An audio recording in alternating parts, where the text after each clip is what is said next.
Mesdames, je suis toujours très heureux d'être ici parmi vous à l'invitation de notre ami, de notre maître, Rabbi Torjman, Rabbi Chaim Torjman, et dans une synagogue aussi belle, aussi éclairée, aussi lumineuse.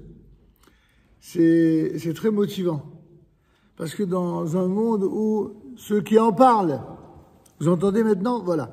Dans un monde où ceux qui parlent de l'actualité, ceux qui parlent des événements, mais aussi ceux qui parlent parfois même de la Torah, eh bien, s'expriment en des termes qui ne sont pas toujours lumineux. Donc, créer des conditions pour s'entourer à la fois d'une luminosité au sens terrestre et physique du terme, mais surtout pour faire émerger une lumière réelle, morale, spirituelle, d'intégrité, de droiture. Alors, on ne pouvait trouver des conditions aussi bellement réunies qu'aujourd'hui, parce que, voyez-vous, le livre de Bereshit, tout le livre de Bereshit, va mettre précisément en lumière le sujet qui nous réunit aujourd'hui, en l'occurrence, la compréhension du passé, du présent et du futur du peuple d'Israël. Comment arriver à relier un passé, un présent et un futur avec des paramètres aussi innombrables? Des paramètres qui sont forcément changeants avec le temps. Et comment être aussi sûr d'avoir précisément un regard qui soit lumineux, qui soit vrai? Je dis bien vrai, pas objectif. Parce que la plupart de ceux qui parlent d'objectivité sont des fiefs et menteurs, qui utilisent le terme dans le seul et unique but de désarmer celui qui est en face et de faire croire à une honnêteté intellectuelle qui le rendrait distant par rapport à l'objet étudié. La Torah vient et nous dit que l'objectivité, au sens où certains l'attribuent, il n'y a que Dieu qui en est capable. Tandis que l'être humain est toujours subjectif. Mais cette subjectivité, elle est tout à fait voulue, souhaitée par la Torah. On n'a aucun problème à assumer ce devoir de subjectivité parce que seule une subjectivité permet d'endosser une responsabilité. Et seul le fait d'endosser une responsabilité permet à un moment ou à un autre de sa propre existence ou de l'existence des peuples de donner des comptes, de rendre compte. C'est ce que d'ailleurs nos sages nous disent avec leurs mots en disant « Sache où tu vas, sache vers où tu vas et surtout devant qui un jour tu seras amené à rendre des comptes. » L'énoncé exact c'est « Da'me aïn bata » sache d'où tu viens. « Ul an ata oler » et vers où tu vas. « Velifnemi ata atid liten dit » et devant qui tu seras un jour appelé à rendre compte. Et la réponse, elle n'est pas très glamour, elle n'est pas très élégante, c'est le moins qu'on puisse dire.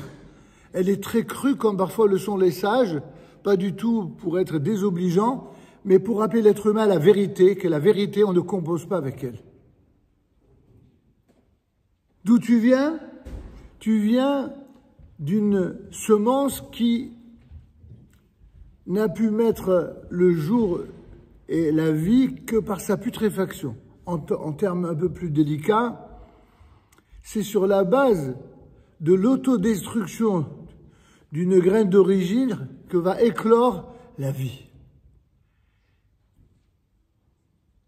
D'où tu viens d'une semence en putréfaction. Il y avait des façons plus belles et plus originales et plus poétiques de l'exprimer. Non, non, non, Chachamim, on ne dit pas.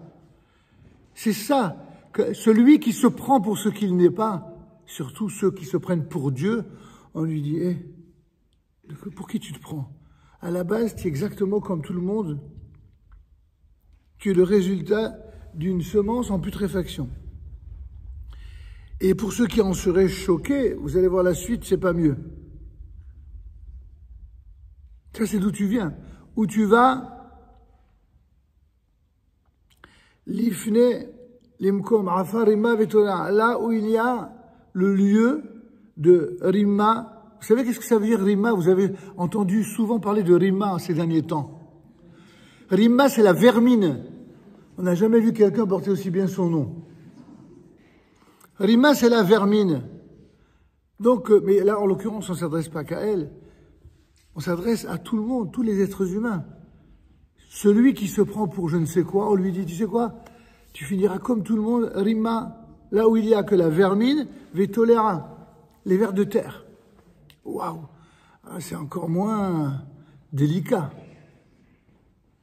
Vedifne mi atarati, et devant qui tu seras appelé un jour à rendre compte, à donner des comptes. Bien sûr, vous vous en doutiez, devant le Saint béni soit-il,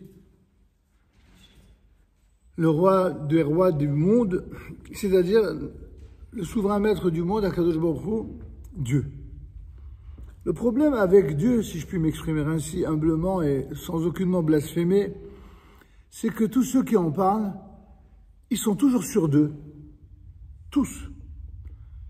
Que ce soit pour le glorifier, que ce soit pour parler en son nom, que ce soit pour prétendre des valeurs qui se référeraient à sa haute autorité, sa haute légitimité, que ce soit même pour le contrer naïvement, ou pour l'ignorer, voire en piétiner ses valeurs. Voyez-vous, quand on parle de Dieu, le moins qu'on puisse dire, c'est qu'on ne peut pas être objectif. On ne peut être que subjectif. Eh bien, nous sommes le peuple de Dieu. Quand je dis nous, je parle du peuple qui a été choisi par lui dans ce but-là, le peuple d'Israël. Et tous les peuples de la terre ont précisément, aux yeux, au cœur et à l'âme du peuple d'Israël, tous les peuples ont une importance éminemment grande et éminemment élevée. Et ceci étant tellement vrai que c'est précisément pour cette raison-là que l'Éternel a décidé de nous choisir parmi tous les peuples afin d'amener à l'ensemble de ces peuples-là, à l'image de ce que va faire Abraham, eh bien, une lumière qui ne sera pas une lumière idéologique, comme la plupart de ceux qui prennent la parole dans différents cercles de réflexion ou d'expression. C'est une lumière qui émane directement, évidemment de notre point de vue, bien sûr, de par notre tradition, qui émane directement de Hakadosh Baruch Hu, et qui nous est en quelque sorte présenté, expliqué, explicité par les sages d'Israël, parce que sans leur lumière, leur propre lumière, il est effectivement difficile de cerner cette lumière insondable qui est celle du puissant maître du monde. Pour autant, parler ainsi, c'est s'exposer aux attaques de ceux qui sont des idolâtres d'un genre presque nouveau, depuis au moins 200 ans, les idolâtres du cerveau humain. Ceux qui ont décidé de remplacer Dieu par le cerveau. Le judaïsme de la tradition, en passant bien sûr d'abord par son principal réceptacle, Moïse, mais qui passe également par tous les maîtres d'Israël jusqu'aux maîtres de notre génération.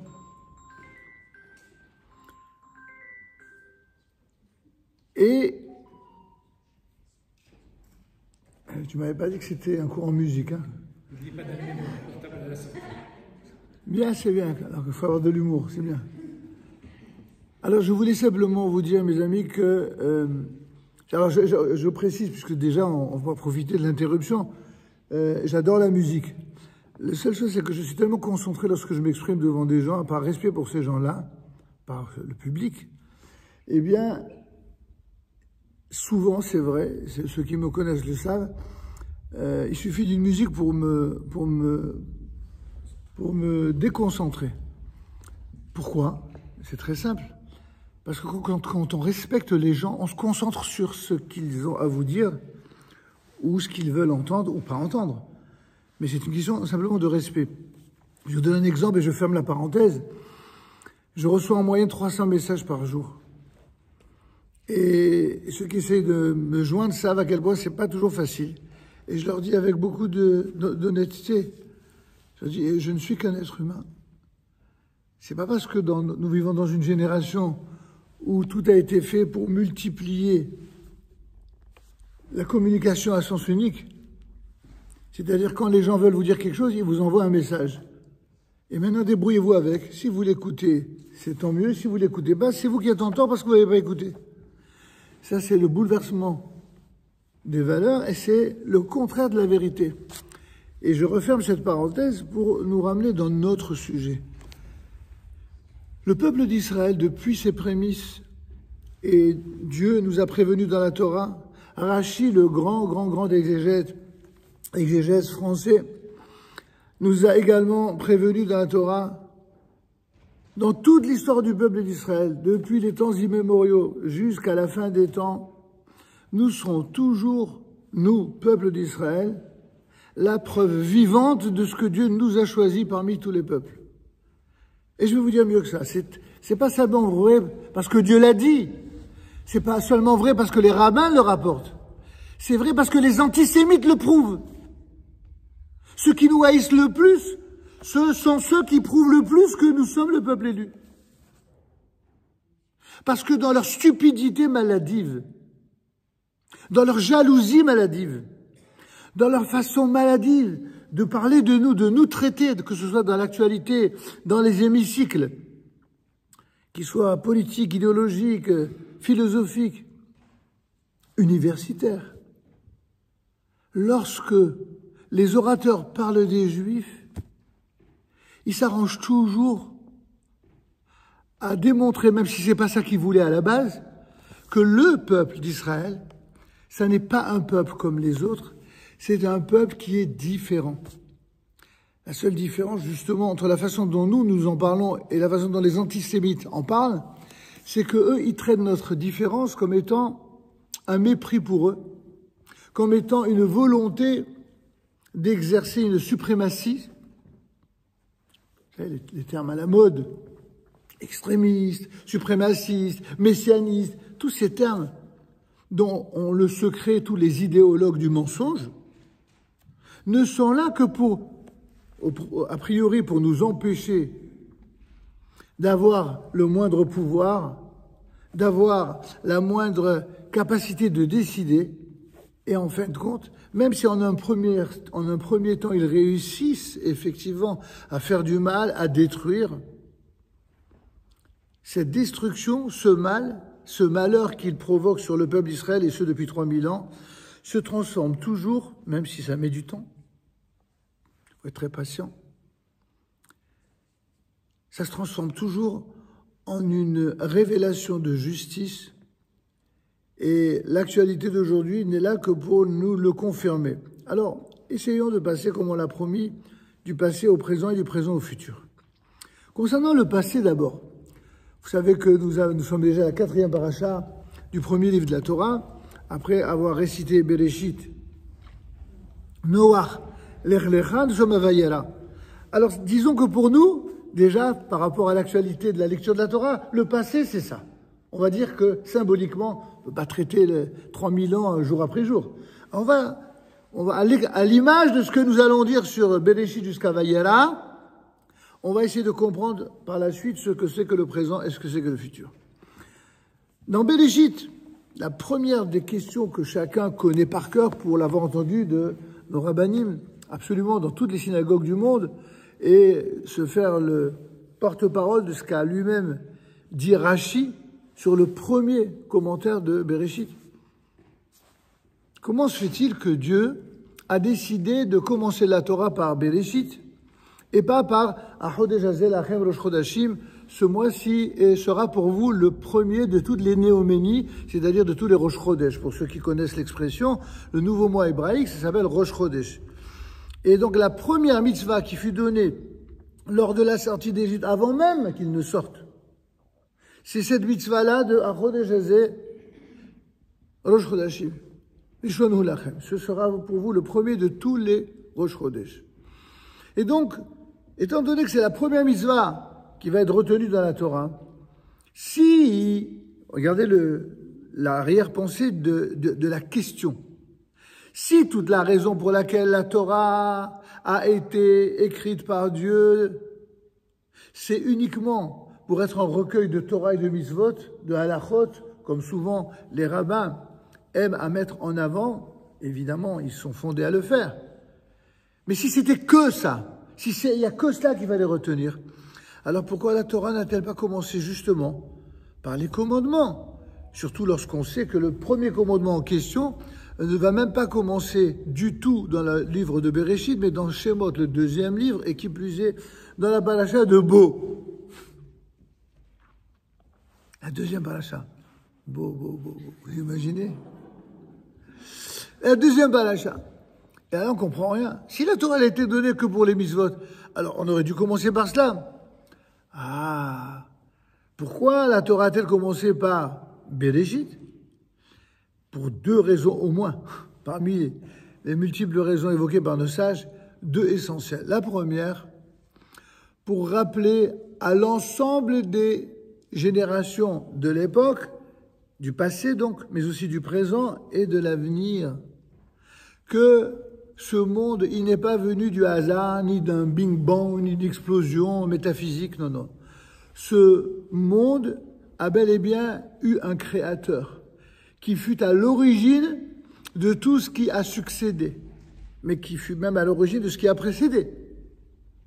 En effet, je ne vais pas m'attarder ici, ce n'est pas le but, mais quand même, dans le 10e chapitre du Midrash Rabbah, il est expliqué par nos sages que Dieu a créé plusieurs mondes successifs. Et que lorsque dans Bereshit, nous parlons de Bereshit, le fameux au commencement, Dieu créa le ciel et la terre, il s'agit du dernier des mondes créés par Dieu. Et que les mondes antérieurs ont bel et bien été créés par lui, mais ça intéresse peut-être évidemment les scientifiques, pour avoir toute une doctrine sur le Néandertal, sur Cro-Magnon, sur Lily, sur ce qui vous voulez, Lucie. Mais ça s'intéresse le scientifique, pourquoi pas, c'est très respectable. Mais ça n'intéresse pas, en l'occurrence, sur le plan moral et spirituel, ça n'intéresse pas les Talmid Chachamim, en tout cas pas plus que de la simple culture générale. La Torah n'a pas été donnée simplement pour briller intellectuellement. La Torah, bien sûr qu'avec tout le respect qu'on a pour le brillant intellectuel, c'est ô combien agréable de constater le brillant intellectuel de ceux qui sont capables d'utiliser leur cerveau pour être rapides et pas être des cerfs volants, mais simplement pas de s'envoler dans des envolées lyriques ou voire sans aucun contenu. Oui, bien sûr que l'intellect est très important. Mais pourquoi l'intellect est important? Parce qu'il est le siège du cerveau, lequel lui-même est nourri par quelque chose de bien plus grand, qui est l'âme. Or, l'âme, ça n'est pas quelque chose qui est quantifiable véritablement, peut-être symboliquement, mais pas véritablement, d'une façon terrestre, d'une façon corporelle. L'âme, essayez de décrire l'âme. Bon, ceux qui sont poètes, ou qui sont musiciens, ou qui sont peintres, ou qui sont drogués, ils sont capables de parler de l'âme d'une certaine manière. Mais lorsqu'on parle de l'âme dans la Torah, on en parle d'une toute autre façon. L'âme, c'est l'expression directe d'une parcelle de Dieu dont Dieu nous a gratifié pour faire vivre et vibrer l'ensemble des fonctions corporelles que Hachem a mis à notre disposition pour parcourir ce fameux parcours dit terrestre. En moyenne, durant 70 ou 80 ans, pour ceux qui ont une bracha meyuchedet, une bénédiction tout à fait singulière, ça peut aller même jusqu'à 120 ans. Au-delà, c'est difficile d'imaginer, même si on dit toujours Almea Vesrim, n'est-ce pas, jusqu'à 120 ans. Vous connaissez il y avait une synagogue, 120. Il y a quelqu'un qui était connu dans une synagogue, je me souviens c'est une histoire vraie, il y a une histoire dans une synagogue du sud de la France, quelqu'un qui avait, bon, il avait atteint 80, 90, 95, et il était toujours bien en bonne santé, et tout le monde était heureux de voir cet homme, comment ce gaillard, toujours le premier à la prière le matin, toujours en train de prendre un livre de Torah, d'étudier, toujours avec le sourire, alors que les gens, quel que soit l'âge, étaient toujours en train de se plaindre, de faire la tête. Et il était connu surtout parce qu'à chaque fois qu'il bénissait les gens, il leur disait que Dieu fasse que tu vives jusqu'à 120 ans. Il le disait avec tellement de force, de conviction et de sourire que rien que d'entendre, ça faisait du bien. Et un jour, il y a un fidèle qui, lorsque ce monsieur rentre à la synagogue, il court vers lui, il lui dit « Hé, Rabbi Yosef, si tu savais ce qu'on a aujourd'hui, on a quelqu'un qui a 120 ans aujourd'hui. » Quoi? Vraiment? Oui, il faut absolument que toi qui souhaites tellement à tout le monde que Almé avait écrit, on veut absolument c'est extraordinaire. Alors tout le monde évidemment très heureux, il y a une ambiance de fête à la synagogue. Et tout d'un coup, il allait lui dire Almé avait écrit. Il veut dire qu'il avait déjà 120 ans. Ça aurait été un petit peu inconvenant. Alors qu'est-ce qu'il lui a dit? Il lui a dit bonne journée. Tout simplement. Et cette histoire, elle est là pour montrer que si on ne met pas un petit peu d'humour dans les choses les plus sérieuses, il arrive parfois qu'on oublie justement ce pourquoi l'âme a été donnée. L'âme, elle permet, mon grand-père, Zechet Tzadik Libracha, Rabbi Eliaouzini, disait toujours que il y a deux choses qui expriment exactement le reflet de l'état d'âme d'une personne. C'est son sourire et sa capacité à chanter. Quand quelqu'un est capable de chanter et quand quelqu'un est capable de sourire, ça veut dire que son âme, Baruch Hashem, elle est en bonne santé. Mais quand quelqu'un ne sourit jamais, et quand quelqu'un ne chante jamais, c'est qu'il a une âme en peine. Il faut lui donner des forces, des vitamines. Or, c'est quelle vitamine? C'est pas vitamine A, c'est pas vitamine B, c'est pas vitamine C, c'est vitamine Tav, Torah. Avec la Torah, avec la Teshuvah, avec surtout le Aleph de Ahava, l'amour de Dieu, l'amour de ses propres proches. Quand un homme est marié, l'amour de son épouse. Quand une femme est mariée, l'amour de son époux. L'amour des parents, l'amour des enfants, l'amour de sa communauté, mais aussi l'amour de l'humanité. Quand on est capable d'avoir tant d'amour et de nourrir cela, plutôt que de nourrir sa réflexion rien que sur les travers des autres, que de nourrir sa vie sur la critique des autres, vous savez, nos sages nous disent, quels sont les élèves de Abraham, qui est la vedette de nos parachutes en ce moment?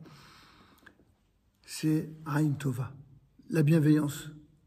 La plus grande bracha qui puisse exister chez un être humain, qu'il soit juif ou non juif, c'est d'être bienveillant.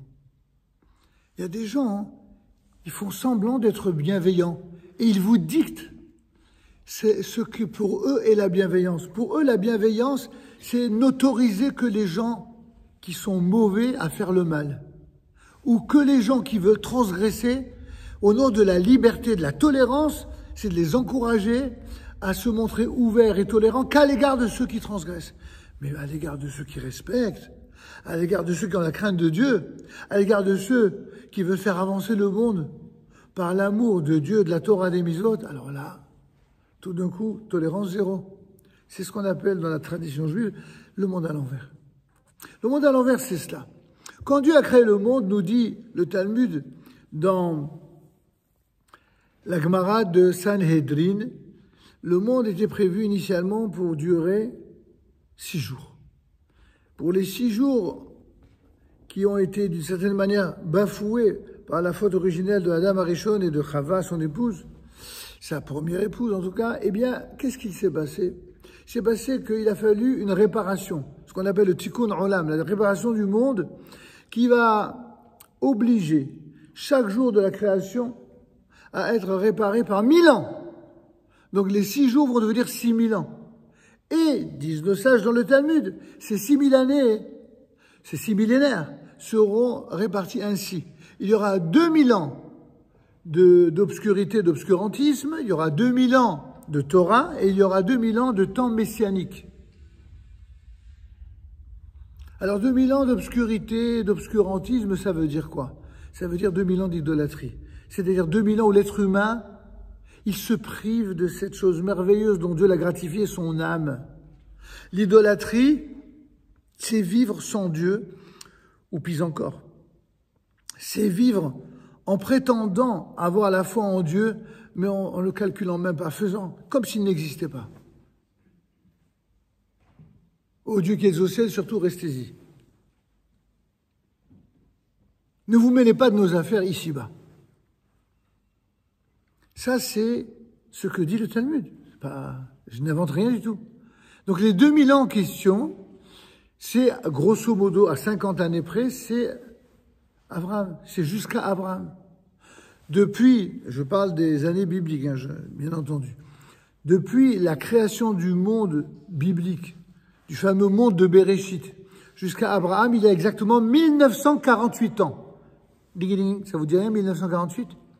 Ça, c'est un clin d'œil que Dieu nous a fait. C'est pas le 1948 du calendrier grégorien. Je vous parle de 1948 années de la création du monde biblique. En 1948, arrive dans la scène de l'histoire un certain Abraham, un être qui est semblable à un extraterrestre dans son temps. D'ailleurs, c'est pour ça qu'on l'appelle Abraham Arivri, Abraham l'hébreu, que d'une traduction osée, on pourrait appeler Abraham l'extraterrestre. Parce que qu'est-ce que c'est Abraham l'hébreu? D'où vient le mot hébreu en hébreu? Rivri, c'est celui qui est Me'aver, qui vient de l'autre côté du Jourdain. Me'aver. Il vient d'ailleurs. C'est ça, Abraham. Abraham, c'est celui qui est il est différent de tout le monde. Imaginez quand quelqu'un est différent, la foudre de tous ceux qui l'observent s'unit contre lui. Regardez dans une école primaire, et parfois dans les années qui suivent, les secondaires, universitaires, même s'il reste primaire de ce point de vue-là, dès que quelqu'un est différent, il est toujours regardé d'une manière très hautaine, voire très suspicieuse. Imaginez quand un professeur interroge des élèves, et il y en a un qui sait et les autres qui ne savent pas. Celui qui sait, s'il a le malheur de l'ouvrir un peu trop, ben les autres, ils vont le haïr. Pourquoi? Parce qu'il sait. Nous, peuple d'Israël, nous sommes héritiers d'un héritage spirituel infini. Je dis bien infini, à l'image de l'infini divin. C'est ça la Torah. C'est la parole de l'infini. Il y a dans la Torah la totalité de ce qui peut exister et audible sur le plan de l'humanité, au point que tout le monde se sert de la Torah. Les juifs, les non-juifs, les religieux, les non-religieux, les orthodoxes, les libéraux, les sionistes, les antisionistes. Tout le monde se sert de la Torah. Et même les insoumis, que ce soit les insoumis à Dieu, les insoumis à la loi, les insoumis à l'amour de leur pays, toute forme d'insoumission amène aussi, tôt ou tard, à utiliser des choses qui ont été recueillies dans la Torah, évidemment sans jamais le dire, parce que les voleurs n'ont même pas la décence de dire où est-ce qu'ils ont volé. Ils volent, c'est tout. La plupart des nations ont, on va dire plus délicatement, emprunté. Et quels emprunts? Dans la Torah, tous ceux dont ils prétendent aujourd'hui être les porte-paroles. Pendant des siècles, au nom de de l'amour du prochain, on a brûlé des Juifs. Alors que l'amour du prochain a été enseigné dans la Torah. Dans les vidéos que vous pouvez observer ici ou là, qui sont très idéologiques, vous avez l'impression que l'amour du prochain, ça a été écrit dans je ne sais quel évangile, dans le Nouveau Testament, ce qu'ils appellent le Nouveau Testament. Mais ils se donnent même plus la peine de dire que Ve'ahavta l'ereacha kamocha, c'est écrit dans le Lévitique, dans le 3e livre de la Torah, noir sur blanc, en plein milieu de la paracha de Kedoshim. Non, pas la peine de dire ça. Préfère dire que c'est selon saint ceci ou saint cela. Il n'y a même pas d'honnêteté des sources. Voici que quelques siècles plus tard, eh bien, d'autres vont venir en disant, oui, tous les prophètes des nations, que ce soit le peuple d'Israël, que ce soit cette nouvelle idéologie, venu à l'origine du peuple juif, mais qui s'en est en quelque sorte détaché par l'invention d'un Nouveau Testament, voici que vient quelqu'un très politique qui va dire « Tous les prophètes, c'est tous des inspirés de Dieu. » Magnifique. Mais le dernier qui parle, c'est lui qui a raison. Et pour m'assurer que vous en soyez convaincus, ceux qui ne seront pas d'accord avec moi, je vais leur faire passer l'envie de ne pas être d'accord. On va dire, pour le dire de manière politiquement correcte, c'est donc comme ça que sont arrivés dans l'histoire les uns après les autres. Toujours des prétentions, soit d'être la suite, soit de venir à la place du peuple d'Israël. Alors voyez-vous, quel rapport tout ceci avec le fameux Béréchit du départ et notre question?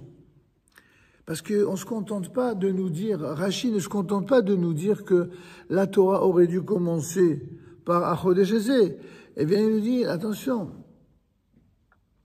si les nations du monde venaient à contester votre présence sur la terre d'Israël et qu'elles vous traitent de voleurs, nous y voilà. Si on remasterise et qu'on traduit en termes d'aujourd'hui, si on vous traite de colons, de colonisateurs, vous avez pris la terre de ceux qui étaient avant vous. C'est marrant parce que on avait l'impression que ça c'était juste une question qui était soulevée par les gens de bonne foi dans le monde médiatico-politique et dans les instances internationales, notamment de l'ONU, vis-à-vis du peuple d'Israël sur sa terre. On croyait que c'était uniquement cela. Ah ben non. Vous voyez déjà, Rachi a cru bon à l'époque des croisades de mettre cela comme commentaire. Certains ont cru naïvement dire que, puisqu'il a écrit ça à l'époque des croisades, donc il a dit ça en rapport avec les croisades, mais pas du tout. Rachi, il a dit ça véritablement en rapport avec l'éternité du message de la Torah pour toutes les générations, pour le passé, pour le présent et pour le futur. Parce qu'il savait très bien, comme le Midrash dont il a été inspiré, il savait très bien que depuis la nuit des temps, il y aurait toujours et encore des peuples qui se coaliseront, qui seront réunis avec comme seul et unique point d'unité chez eux, c'est la détestation d'Israël et la remise en cause de la légitimité de sa présence sur sa terre, laquelle terre a été promise par Dieu à Abraham, renouvelée à Yitzhak et confirmée pour jusqu'à la fin des temps à Yaakov Israël.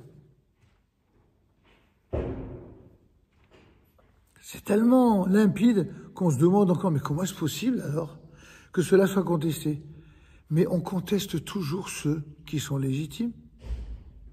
Dans un monde de mensonges, c'est pas les gens illégitimes que l'on conteste. C'est toujours les gens, plutôt, ce sont toujours les gens légitimes que l'on remet en cause, mais les gens illégitimes, au contraire, on les soutient, on s'épaule l'un l'autre, on essaie de créer des zones communes d'intérêt, je voulais dire des zones d'intérêt commun, et c'est comme cela que sont nées ce qu'on appelle la mafia. Pas mafia, en hébreu moderne, mafia, c'est une pâtisserie.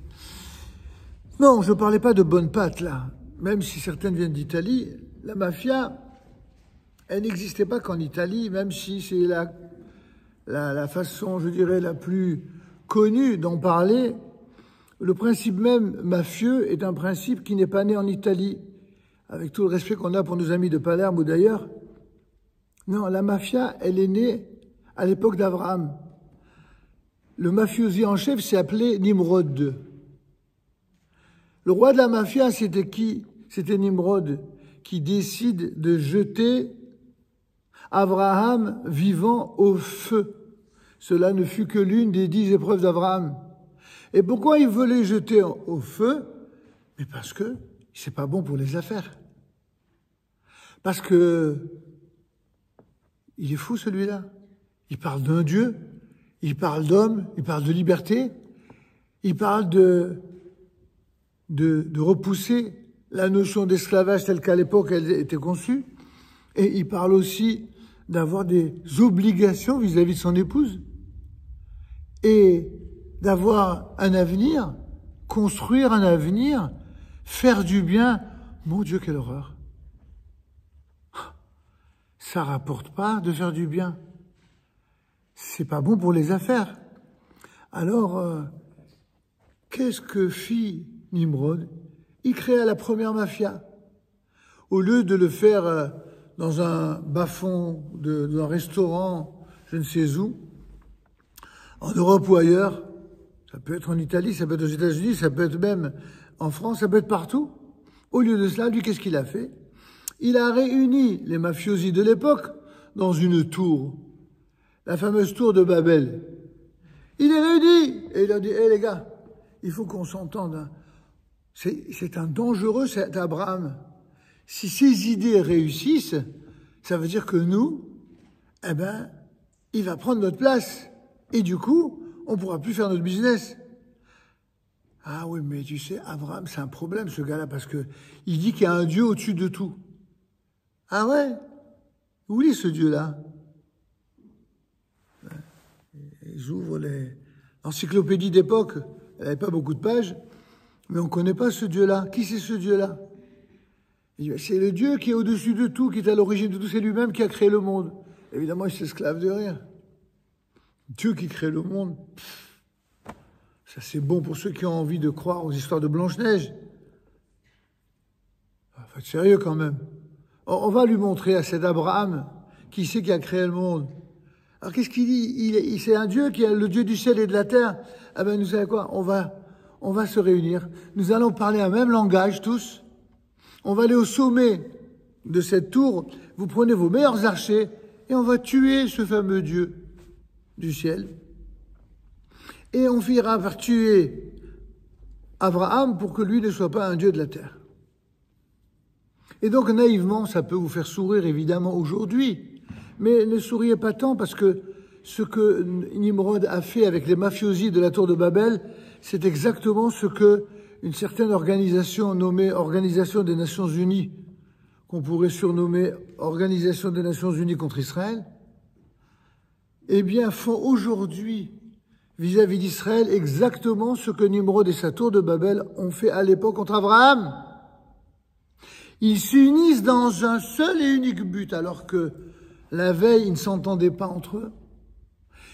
Quel est leur seul point d'accord et d'unité? C'est de tuer Kaviachol, Dieu, de tuer Abraham, de tuer Israël. Vous comprenez? C'est comme le temps est un peu limité, on est obligé de faire par allusion, des transpositions de siècle en siècle jusqu'à aujourd'hui. Donc, qu'est-ce que c'est finalement, dans notre définition, les membres de la mafia? Ce sont ceux qui ont décidé de se réunir et de parler un même langage, celui de l'intérêt commun, celui de la volonté d'avoir le pouvoir et de se partager le pouvoir, que ce soit le pouvoir de l'argent, le pouvoir en politique, le pouvoir sur le monde, afin que Dieu reste à sa place. Voire qu'il n'existe pas du tout. Et s'il existe quelqu'un qui s'en fait le porte-parole, alors il devient notre cible préférée. Ce fut en un temps Abraham, Isaac, Jacob, Moshe, Aaron, David, Shlomo, et finalement, ce sera le peuple d'Israël avec ses représentants, notamment pendant des siècles où le peuple juif a été chassé de sa terre. C'était les rabbanim, les talmidei chachamim, qui évidemment occupent toujours une place essentielle, mais non exclusive. Il y a au sein du peuple d'Israël d'innombrables personnages de qualité, de haute stature morale, que ce soit sur le plan spirituel, de Torah bien sûr, mais également, que ce soit également sur le plan des vertus, justement celles que nous compte tout le livre de Bereshit. On a dit à l'instant que si la Torah, en termes de mitzvot, commence à Shemot, c'est justement pour nous apprendre que dans tout le livre de Bereshit, on apprend et d'Abraham, et d'Yitzhak, et d'Yaakov, mais aussi de leurs épouses, les matriarches d'Israël, Sarah, Rivka, Rachel et Léa. nous apprenons qu'est-ce que, comme j'avais dit, je me suis permis cette sorte de légèreté de langage, nos top modèles à nous. Peuple d'Israël, hommes ou femmes, des gens qui sont semblables dans leur intériorité et dans leur extériorité. Il y a des gens pour qui top modèle, c'est que l'extérieur. Ça ne nous intéresse pas. Pour nous, les top modèles, ce sont ceux qui sont beaux, aussi bien à l'intérieur qu'à l'extérieur. Et qu'est-ce qui fait qu'ils sont beaux à l'intérieur comme à l'extérieur? C'est précisément leur âme, c'est précisément leur midot. Et ça, on l'apprend dans Bereshit. Quand on apprend justement de ces fameux top modèles, quand on apprend de leur exemplarité à eux, à elles, alors on sait ce que c'est qu'être un juif ou être une juive. Et ça doit être nos référents, notre référence absolue, ultime. Parce qu'en les prenant pour référence, alors on introduit petit à petit la bénédiction, le sourire, l'amour du prochain, l'amour des autres. Et c'est là où l'on voit précisément la différence fondamentale entre le vrai peuple d'Israël et ceux qui prétendent le remplacer. C'est que nous, peuple d'Israël, on veut tuer personne a priori. On ne veut imposer à personne notre identité. On n'a jamais converti de force qui que ce soit. Bien des observateurs de notre génération pourraient en témoigner. C'est pas si facile que ça que d'être juif. Ah, c'est dur. Merci mon Dieu que c'est dur, évidemment. C'est un dur bonheur que d'être juif. Il faut le mériter. Dites-moi, nous, on a souffert pendant 3000 ans. Et quelqu'un qui vient au bout de 3000 ans qui dit « Coucou, je veux devenir juif ». Bah, ouhaba, mais il faut que tu saches ce qui s'est passé depuis 3000 ans. Tu rejoins une histoire tu rentres le train en marche. Il faut que tu comprennes que ça ne peut pas se limiter à une histoire d'intérêt personnel. Si c'est ta personne au-dessus de tout, ça va pas le faire. Si tu places l'intérêt de Dieu, du peuple d'Israël, mais aussi de l'humanité tout entière, toutes les parachutes du début, c'est cela qu'elles vont nous apprendre. Alors pour essayer d'avancer et de développer et de conclure assez rapidement. Si dans Bereshit, on a le récit de la création du monde, c'est pour dire que c'est lui qui a créé le monde, il fait de cette terre, la terre d'Israël, comme du monde entier, il en fait ce qu'il veut. Depuis le début, il y a eu de tas de pays qui ont existé, de tas de pays qui ont fait des guerres, de tas de pays qui ont conquis des territoires. Et en fin de compte, à nouveau, les nations ne traitent pas Israël comme elles se traitent entre elles. Si vous prenez l'origine de tous les pays, y compris la France, vous savez très bien que allez demander à quelqu'un du sud de la France, de Nice, n'est-ce pas, ou quelqu'un du Comtat vénécin, ou quelqu'un des pays d'Alsace et de Lorraine, si ça a toujours été la France.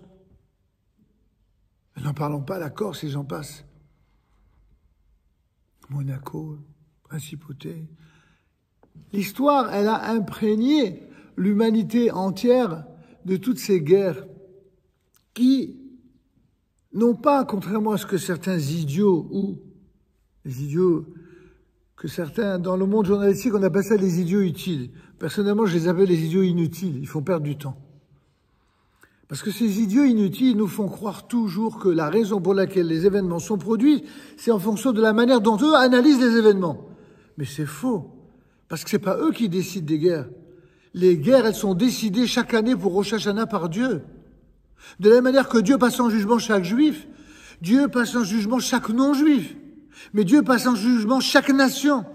Et Dieu dit, le jour de Rosh Hashanah, quel pays aura la satiété, aura la réussite économique, mais quel pays connaîtra aussi la difficulté et même la crise économique? C'est Dieu qui décide cela. Évidemment, celui qui nie Dieu, il peut même pas être sensible à ce message. Sauf que, à force de prendre sur la tête, on finit par être sensible à beaucoup de choses. C'est d'ailleurs ce que les terroristes, malheureusement de façon horrible et ignoble, veulent nous faire entendre. Qu'à force d'être violents, à force de forcer les gens à l'utilisation, si vous voulez, de la violence et de la force pour imposer aux autres quelque chose, ils finiront par se soumettre. Ça marche peut-être avec les autres, mais pas avec le peuple d'Israël. Le peuple d'Israël, c'est tout le contraire. Depuis la sortie d'Égypte, nous avons appris que ce peuple-là, plus on lui fait du mal, plus on l'opprime, et plus il devient absolument exceptionnel. Il devient intraitable. Il devient absolument intouchable. Regardez les horreurs qui sont produites depuis ce fameux 7 octobre. Ils ont cru qu'ils allaient nous tuer. Ils ont cru qu'ils allaient arriver à leur fin. Eh bien, ils ont fait beaucoup de mal. C'est vrai qu'ils ont fait beaucoup de mal. Qui va dire le contraire?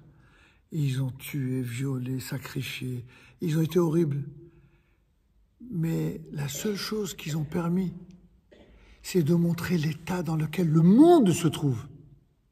Ils ont montré comment la pourriture, elle existe dans le monde entier et pas seulement chez les terroristes. Elle existe aussi chez ceux qui les soutiennent.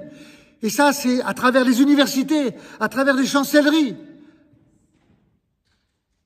Voilà ce que ça a montré.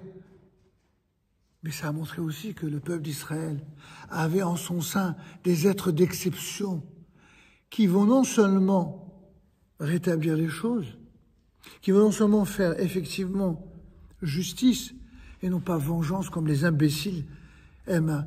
C'est incroyable. Quand c'est les Juifs qui font justice, c'est de la vengeance. Regardez l'antisémitisme, comment il perdure jusque dans le choix des mots. C'est incroyable.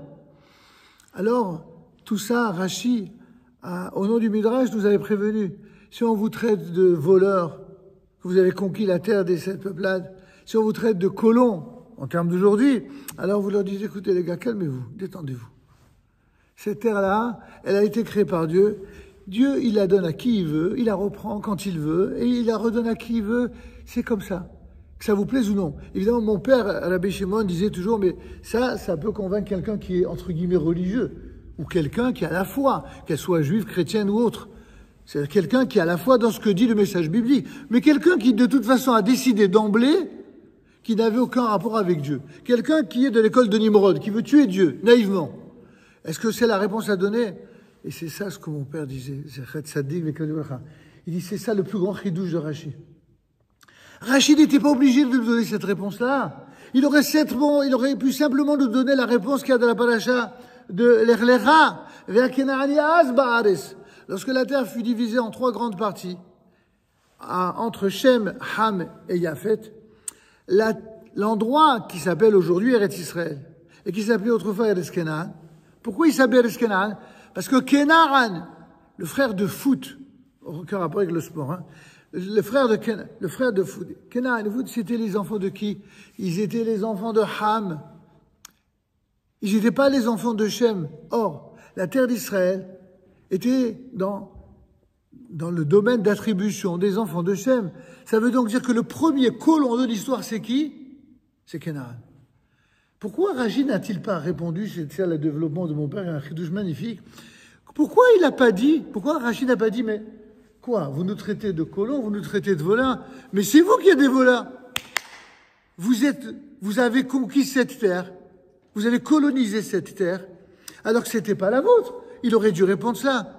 Eh ben, c'est pas ça que Rachi a expliqué. Croyez-moi que Rachi connaissait la Torah mieux que vous et moi réunis. Il aurait très bien pu répondre ça. Non, il dit pas ça. Il donne une autre réponse. Il dit la réponse, et c'est là le chidouche. Il dit non, pourquoi il dit cette terre, elle appartient à Dieu? Et Dieu la donne à qui il veut. Il donne un autre argument. C'est l'argument de droit divin, qui est le contraire du droit international dont se servent les mafiosi des temps modernes pour contrer Israël. Et c'est exactement ça le chidouche de Rachi. À la fin des temps, il y aura des mafiosi d'un genre nouveau, qui ressemblent aux mafiosi de l'époque de Nimrod, qui ressembleront aux mafiosi de ceux, pour des raisons purement argent, n'est-ce pas, aux États-Unis ou en Italie ou ailleurs, qui se répartissent les terres et les quartiers pour toucher des dividendes. Il y aura à la fin des temps des gens qui vont se réunir dans une nouvelle organisation des Nations Unies contre Israël. ONUCI, c'est pas une invention, c'est une réalité. Et cette organisation-là, ce machin, comme disait De Gaulle, elle n'a servi depuis sa création qu'à une seule chose d'effectif sur le plan constructif, c'est la reconnaissance de l'État juif en terre d'Israël. À cette époque-là, pour paraphraser une phrase magnifique de Zichrono Libracha, du professeur André Neher, ils ont refait leur âme. Ils ont essayé, quand ils ont vu qu'après 2000 ans, tout ce qu'ils ont fait aux Juifs, ils se sont sentis un peu coupables. Quand même, on leur a vraiment pas foutu la paix à ces Juifs, on les a maltraités, une fois pour des raisons religieuses, d'autres fois pour des raisons idéologiques, d'autres fois pour des raisons de pouvoir. Bref, les raisons ne manquent pas, les prétextes encore moins. Alors, si pour une fois, on peut leur concéder après tout, il y a quand même un lien avec la Bible, allez, on va leur donner, on va leur reconnaître comme ça, ouf, ils nous saouleront plus avec la Shoah. Mais que nenni. Au contraire. C'est exactement le contraire qui s'est passé.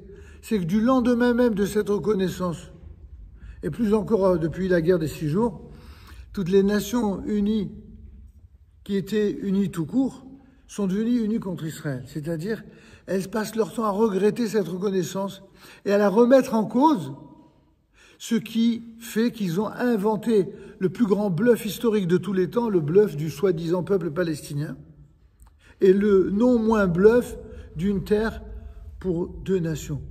Imaginez, on aurait dû dire une terre pour 2 nations à la Mecque, une terre pour 2 nations au Vatican, une terre pour 2 nations à l'Élysée. Ah, tant qu'on y est. Non. Soyons politiquement corrects. Juste à Israël. C'est juste Israël. Israël est le seul État de la terre, parce qu'il est juif, qui n'a pas le droit d'avoir un État. Il peut y avoir 50 États arabo-musulmans, il peut y avoir le double d'États chrétiens ou affiliés.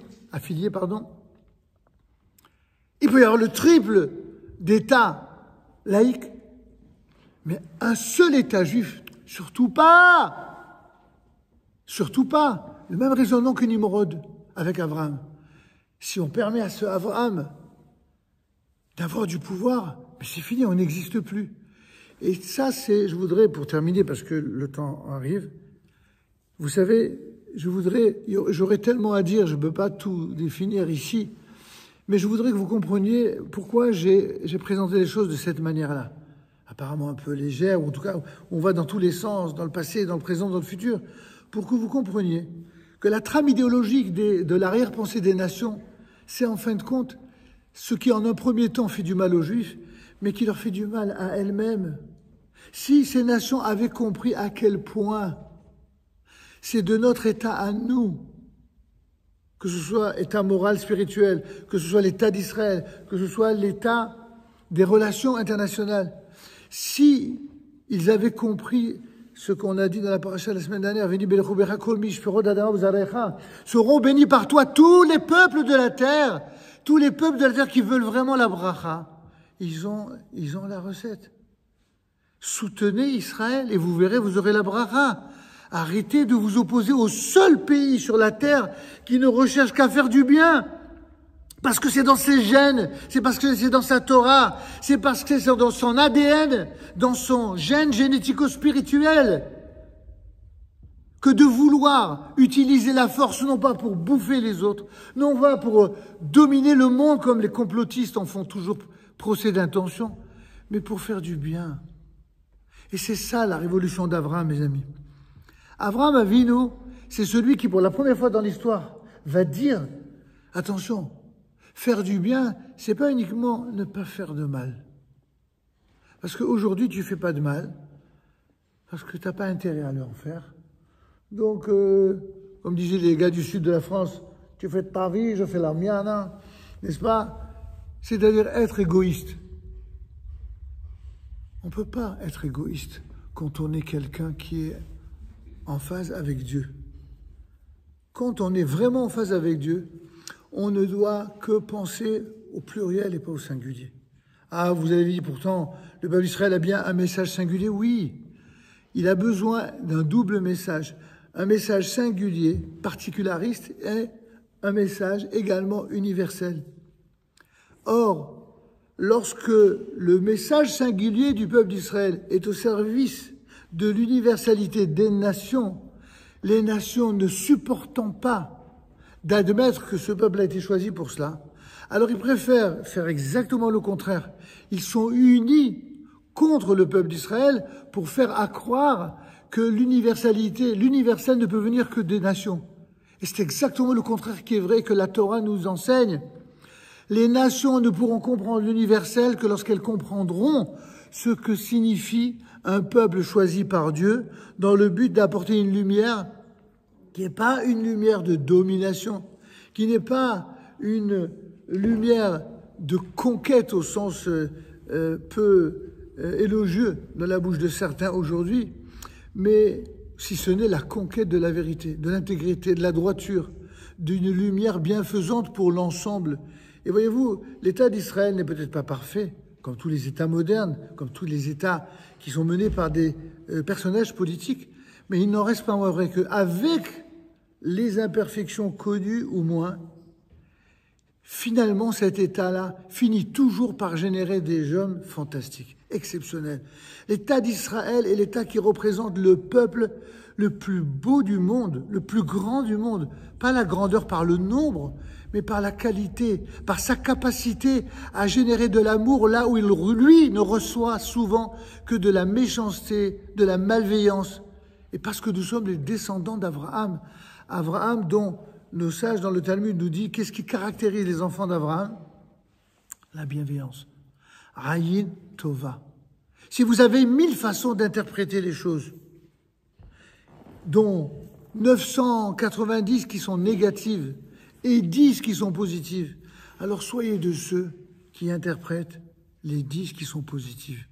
Cette manière d'être, cette manière de voir, cette manière de mettre en lumière et en valeur ce qu'il y a de positif, que ce soit chez un juif ou chez un non-juif, que ce soit dans l'État d'Israël ou les États du monde, dans tous les cas, il faut une force, une capacité exceptionnelle, ce que d'aucuns appellent en termes modernes la résilience. C'est un mot qui résilie peut-être les intérêts communs de tous ces ex-représentants des diverses mafias de la terre. C'est pas de la résilience, ça n'a rien à voir. C'est la capacité à être uni avec un Dieu unique.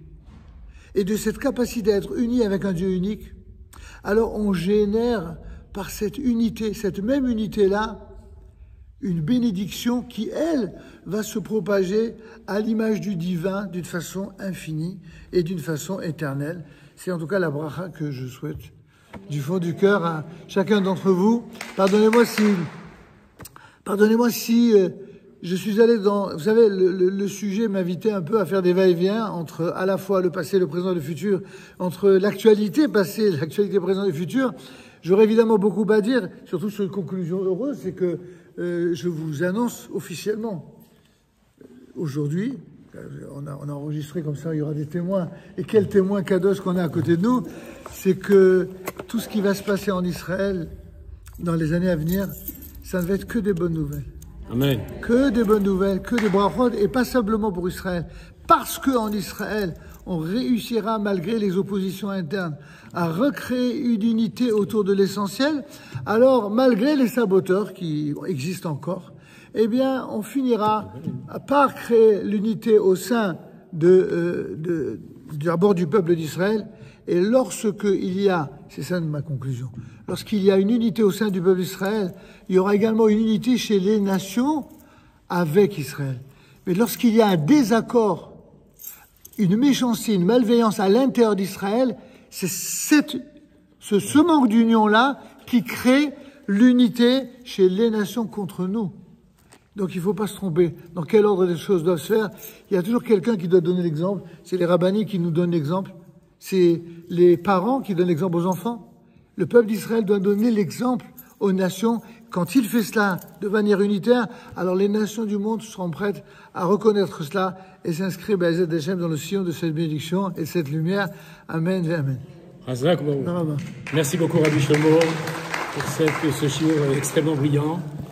Et nous le remercions d'avoir pris son temps pour venir aussi nous partager avec nous cette étude. Je dois dire juste quand même, pour dire un mot de remerciement à notre ami Rabbi Chaim, c'est que, vous savez...